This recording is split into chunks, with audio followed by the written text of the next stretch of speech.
nanti yang akan menerima ini. Kemudian yang kedua programnya adalah pembangunan rumah darurat, ya, temporary house, yang itu dipercayakan kepada PKPU membangunnya sebanyak 120 unit, ya, tahap awal. Yang ketiga itu pembangunan sekolah darurat. Sekolah darurat ini jumlahnya ada sebanyak 10 unit. Dan yang keempat itu memberikan layanan kesehatan kepada korban gempa, yaitu sebanyak 2.000 orang pasien. 2.000 orang pasien. Totalnya itu sekitar kurang lebih 1,2 miliar. Oke. Dan Pak, ini mengenai rumah senyum ya Pak ya? Ya, dan rumah senyum ya namanya Pak ya. Itu kategori masyarakat yang berhak menerima rumah senyum ini seperti apa gitu Pak? Sedangkan yang kita tahu kan di Pariaman itu banyak sekali rumah-rumah yang rubuh. Iya. Kita mengangkat kriteria seperti ini. Pertama, di situ ada bayi.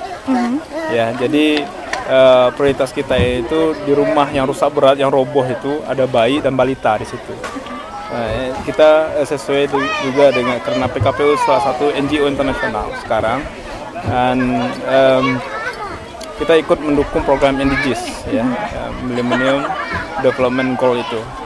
Dan di mana ada di situ bayi, ya, rumahnya roboh, itu kita prioritaskan. Nah, alhamdulillah sekarang sampai saat ini PKPU telah mendirikan 300 unit rumah darurat. Sudah 300. Fabrikasinya bisa dilihat di Lubuk Alung, pintu masuk ke Pariaman ini. Dan alhamdulillah antusias masyarakat luar biasa gitu. Dan memang ya, rumah senyum ini memang sifatnya sementara. Ya. Mudah-mudahan setelah rumah senyum ini nanti akan ada rumah permanen, insya Allah, mudah-mudahan. Dan target kita itu 4.000 unit rumah senyum. 4.000 unit rumah senyum untuk kota Padang Pariaman saja? Padang Pariaman dan Padang. Okay. Padang Pariaman dan Padang. Dan sekarang udah kita selesaikan 300 unit, ya. Alhamdulillah. Dan mudah-mudahan dalam waktu dekat ini bisa mencapai angka 1.000, kemudian 2.000. Karena kita berpacu dan kita juga dibantu oleh saudara-saudara kita dari Jawa Barat, ya. Yang mereka juga kemarin waktu di Tasik korban gempa, mereka pengalaman mendirikan rumah senyum ini. PKPU mendirikan rumah senyum juga di sana. Nah, sekarang mereka juga bergotong royong ingin membantu saudara-saudaranya di Sumatera Barat ini. Nah Pak, ini rumah senyumnya ini itu bertahan bisa sampai berapa lama? 1 tahun. 1 tahun? Ya, tahannya itu insya Allah 1 tahun. Dan mudah-mudahan dalam waktu 1 tahun ini bukan hanya PKPU, banyak pihak juga ikut membantu korban ini.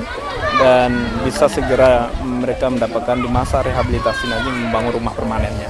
Oke, baik. Nah, kalau misalnya sekolahnya itu udah berapa yang dibangun oleh PKPU? Target kita 50. Target kita 50. Dan sampai sekarang Pariaman ini udah lebih data yang kami dapatkan itu lebih 200. Sudah lebih dari 200?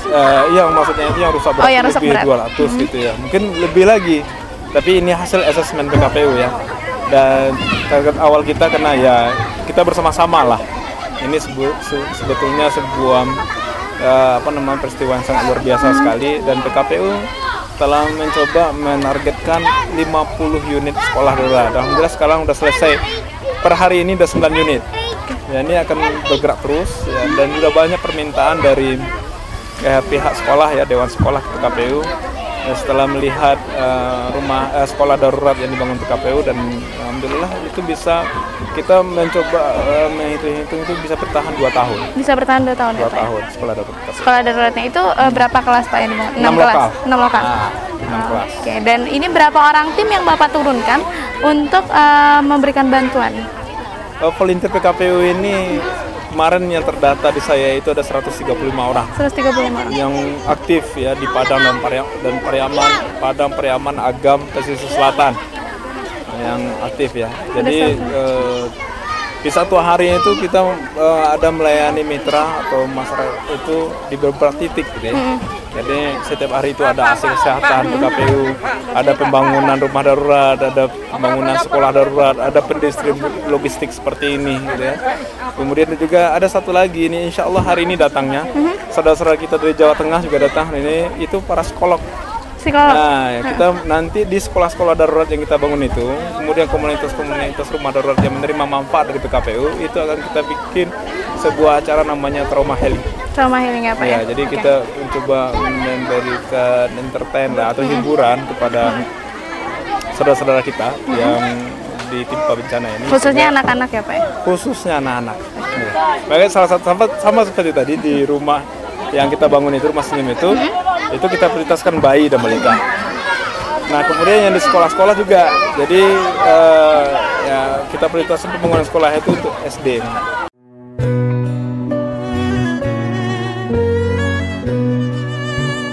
Di tengah keramaian, aku melihat seorang ibu sedang menggendong bayi mungil yang cantik. Nama bayi ini Sentia Amanda G.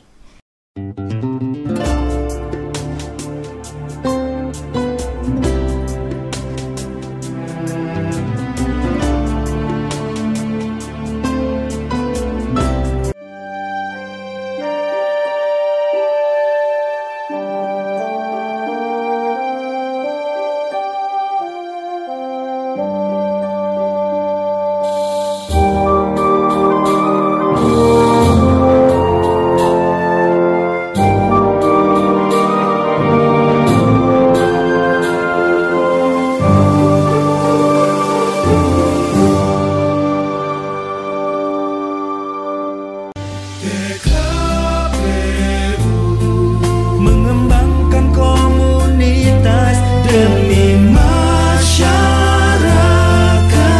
madani dan menggugah nurani untuk menebar kepedulian